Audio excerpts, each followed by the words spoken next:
Connection established.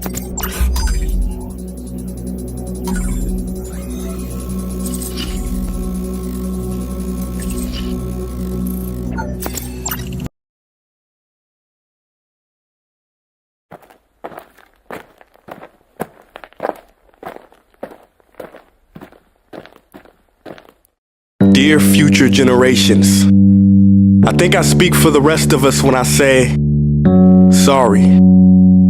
Sorry we left you with our mess of a planet. Sorry that we were too caught up in our own doings to do something.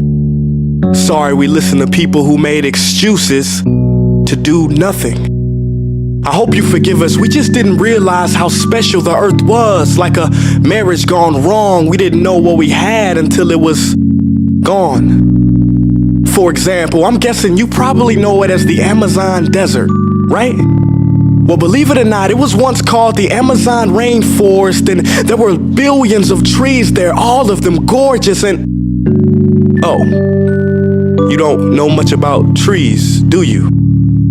Well, let me tell you, trees are amazing. I mean, we literally breathe the air they are creating. They clean up our pollution, our carbon. They store and purify water, give us medicine that cures our diseases, food that feeds us, which is why I'm so sorry to tell you that we burn them down. Cut them down with brutal machines, horrific, at a rate of 40 football fields every minute. That's 50% of all the trees in the world gone in the last 100 years. Why? For this. And that wouldn't make me so sad if it weren't so many pictures of leaves on it.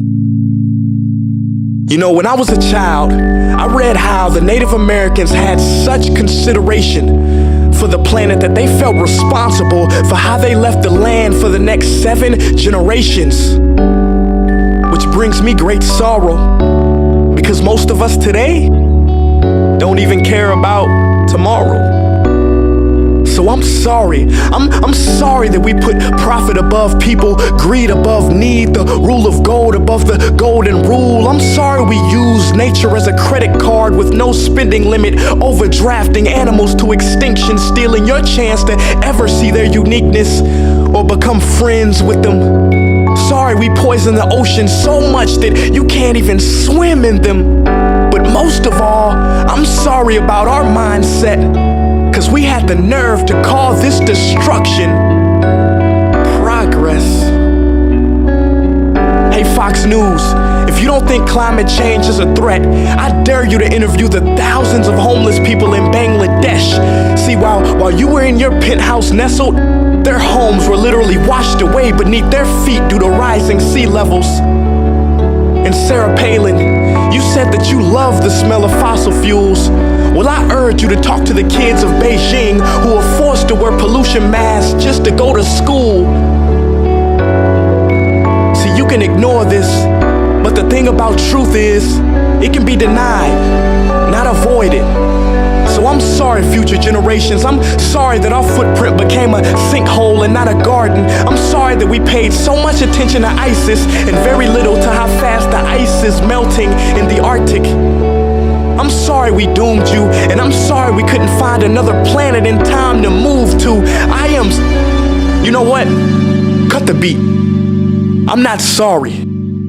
This future, I do not accept it. Because an error does not become a mistake until you refuse to correct it. We can redirect this. How? Let me suggest that if a farmer sees a tree that is unhealthy, they don't look at the branches to diagnose it, they look at the root. So like that farmer, we must look at the root and not to the branches of government, not to the politicians run by corporations. We are the root, we are the foundation. This generation, it is up to us to take care of this planet. It is our only home. We must globally warm our hearts and change the climate of our souls and realize that we are not apart from nature, we are a part of nature. And to betray nature is to betray us. To save nature is to save us. Because whatever you're fighting for, racism or poverty, feminism, gay rights, or any type of equality, it won't matter in the least.